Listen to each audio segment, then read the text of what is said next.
Bonjour, Fréquence Rhumato vous propose aujourd'hui une émission consacrée à la fréquence réelle de la douleur neuropathique en rhumatologie.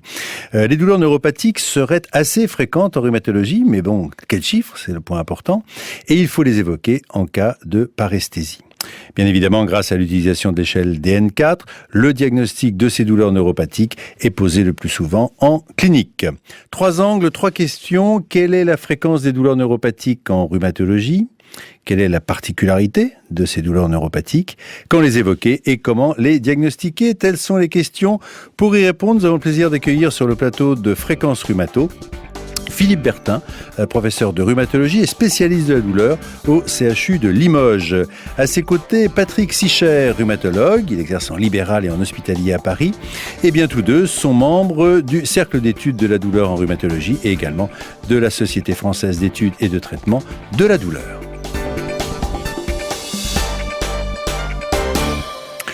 Alors commençons avec Patrick Sicher de façon non originale, c'est-à-dire qu'on va se définir une fois pour toutes, savoir de quoi on va parler tout au long de cette émission. Qu'est-ce qu'une douleur neuropathique selon la définition neurologique? C'est une douleur due à une lésion nerveuse. A priori, on ne peut pas parler de douleur neuropathique sans qu'il y ait une lésion nerveuse. Définition simple, les rhumatologues ont la même définition? Tout le monde a la même définition, a priori. Oui. Pour une fois, vous êtes tous d'accord, c'est très bien. Philippe Bertin, un petit mot de fréquence, puisqu'en fait, on le disait tout à l'heure, c'est relativement fréquent, c'est assez fréquent, c'est un peu fréquent. Est-ce qu'on a des données dans ce domaine?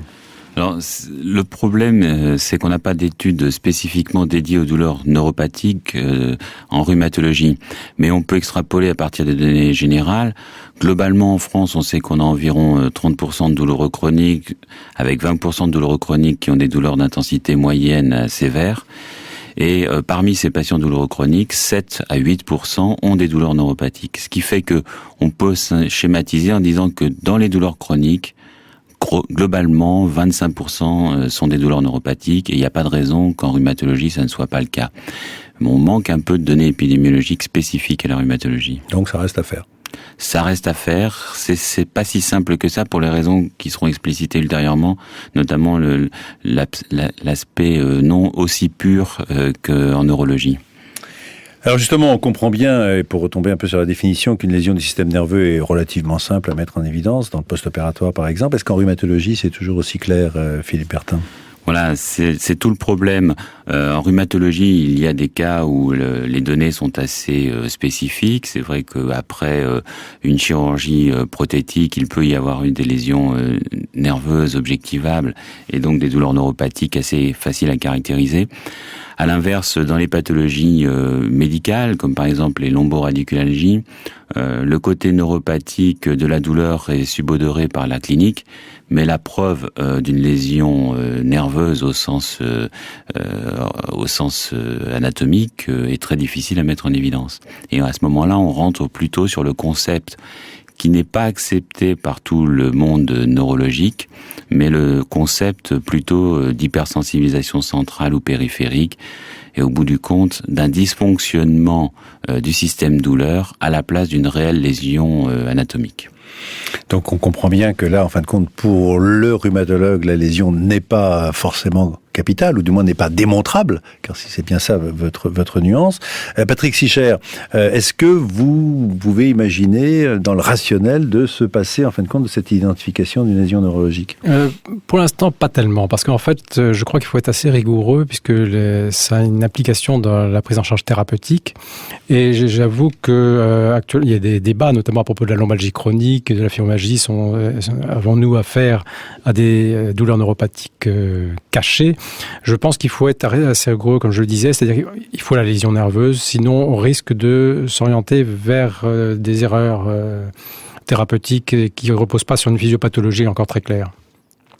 Philippe Bertin, vous êtes plus nuancé, je vois un peu sourire là. Oui, enfin là c'est le concept puriste des neurologues, qui est tout à fait logique parce qu'effectivement ça permet d'avoir une assise, un cadre nosologique extrêmement bien précis.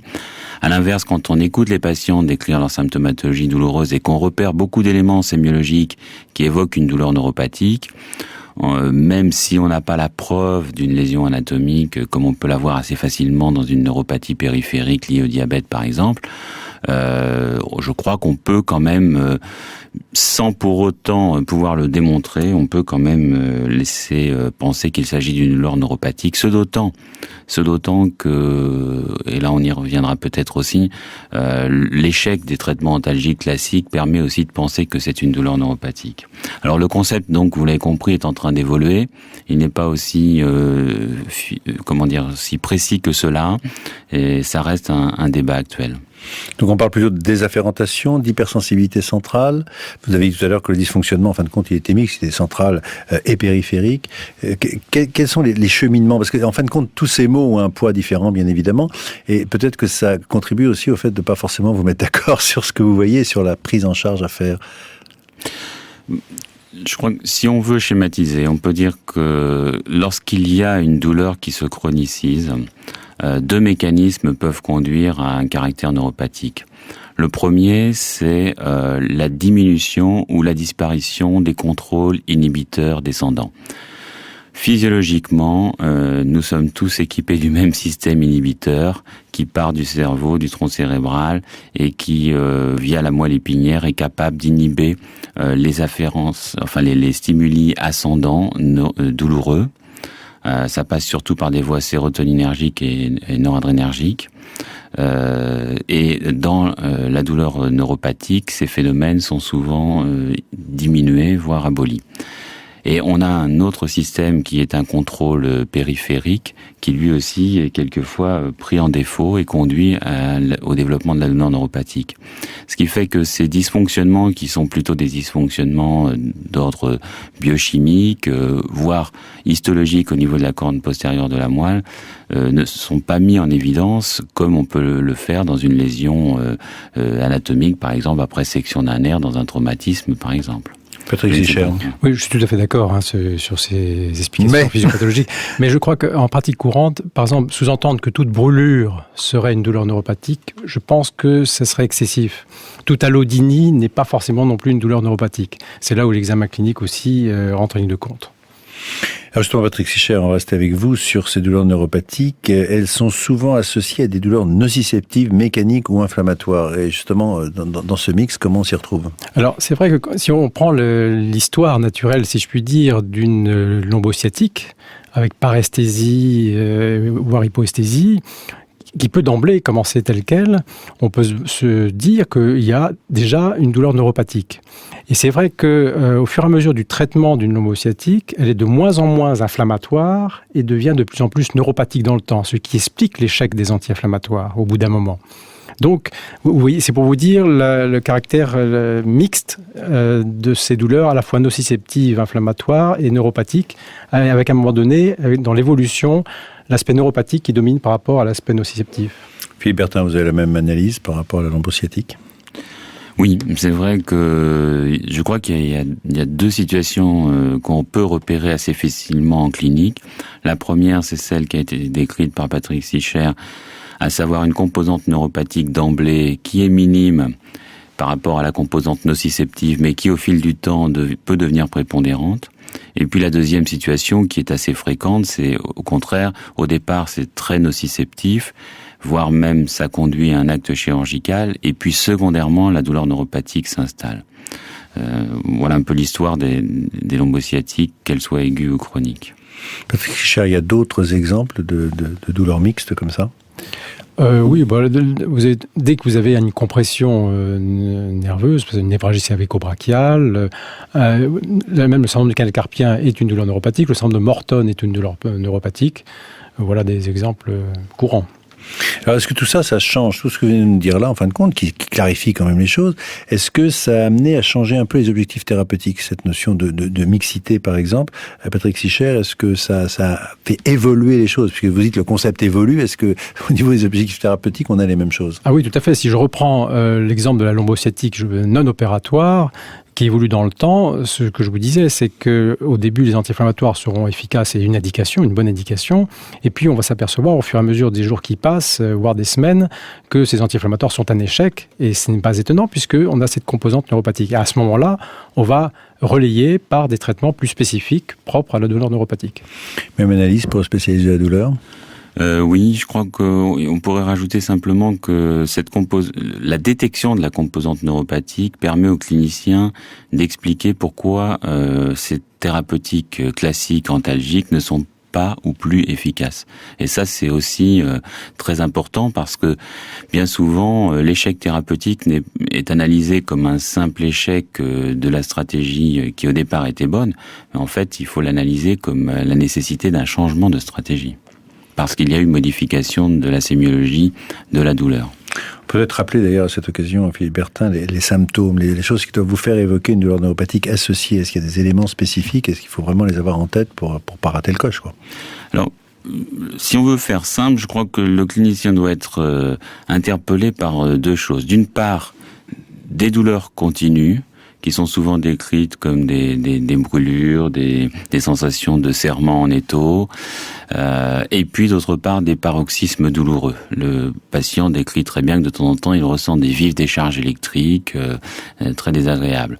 Donc l'association d'un fond douloureux et de paroxysme, d'une part, et d'autre part l'association de douleurs spontanées, c'est ce que je viens de décrire, et de douleurs provoquées, parce que ces patients, en même temps, ils ne supportent plus le frottement du drap ou le fait de passer la main sur la peau de la zone considérée. C'est ce qu'on appelle l'allodynie ou l'hypersensibilité.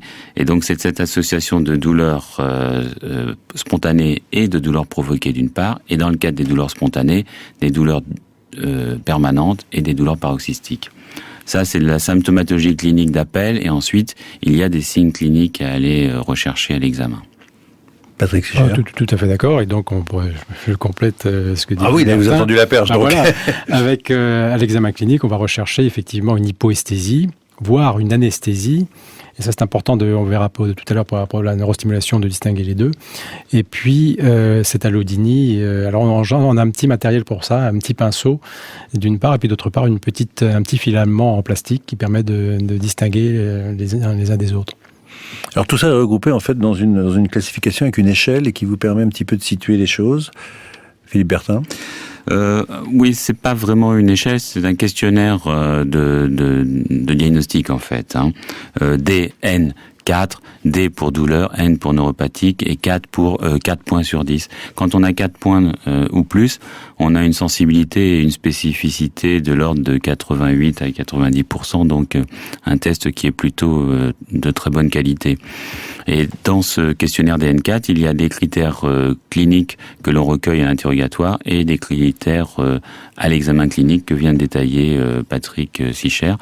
En sachant que si je peux me permettre, je rajoutais deux petits points qui me semblent, enfin pour moi, assez importants. D'une part, c'est le territoire de la douleur. Si on reprend par exemple l'exemple d'une sciatique, classiquement, le rhumatologue connaît très bien le trajet radiculaire L5 ou S1. Et quand la douleur devient neuropathique, souvent le patient ne décrit plus un trajet systématisé, mais la douleur devient beaucoup plus diffuse, elle déborde sur plusieurs territoires. Ça, c'est quelque chose qui est important.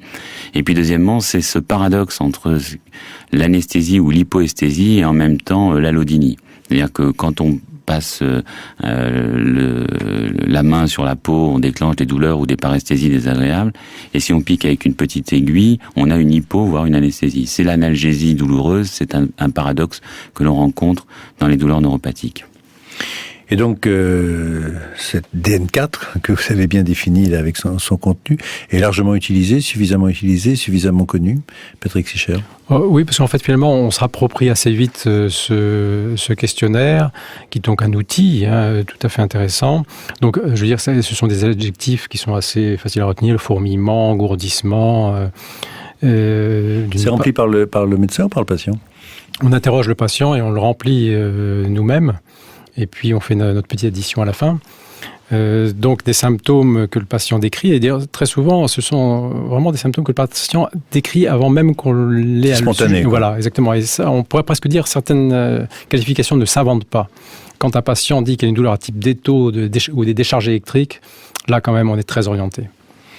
Est-ce que cette DN4 est suffisamment pertinente, Philippe Bertin, pour vous aider? On a évoqué tout à l'heure le contexte de douleurs nociceptives associées. Est-ce que ça permet de faire avancer, de démanteler les deux? Moi, je pense que actuellement, c'est le meilleur outil que l'on ait. Il y a d'autres outils qui ont été développés dans d'autres pays. Celui-ci a été développé en France par Didier Boissira, mais validé dans de très très nombreuses langues et donc diffusé dans le monde entier. C'est un excellent outil. La grosse difficulté en rhumatologie est que, effectivement, les douleurs sont souvent mixtes, à la fois nociceptives et neuropathiques. Et donc, le clinicien doit avoir cette finesse d'analyse sémiologique pour dire, bon, la lombalgie que me décrit mon patient, elle est nociceptive, mais la radiculalgie qui s'y associe est devenue neuropathique. Et dans ce cadre-là, l'analyse sémiologique de la douleur radiculaire avec l'outil DN4 me semble très pertinente. Patrick Sicher est d'accord. Tout à fait d'accord, oui, absolument. Donc vous avez bien déterminé à partir de ça, parce que la sémiologie fine vous permet de le faire. Oui, tout à fait, absolument. Voilà, nous arrivons au terme de cette émission qui essayait un petit peu de resituer en fin de compte ces douleurs neuropathiques en termes de fréquence et en termes de diagnostic bien évidemment. Et comme à l'habitude, nous allons terminer cette émission en demandant à chacun bien sa conclusion, ou plus précisément le message le plus important, le fameux take-home message. Philippe Bertin. Je pense que souvent la douleur neuropathique est sous-estimée dans le monde rhumatologique actuellement. Et moi je dirais une chose, c'est que pour les gens qui ne l'ont pas encore fait, allez voir l'outil DN4, car c'est cela approprié qui permet de mieux connaître ce qu'est la douleur neuropathique et de la détecter chez le patient. Une fois qu'on s'est approprié l'outil, je dirais qu'on a pratiquement même plus besoin de l'avoir sur le bureau et de l'utiliser. Et donc c'est je pense au-delà d'un outil diagnostique, un très bon outil pédagogique pour nous cliniciens apprendre ce qu'est la douleur neuropathique et donc la détecter. Le mot de la fin pour Patrick Sicher. Tout à fait d'accord. Donc, se rappeler en fait, c'est un diagnostic clinique, la douleur neuropathique. C'est strictement clinique. Interrogatoire, examen clinique. Donc, c'est quand même bien pratique. Messieurs, merci beaucoup.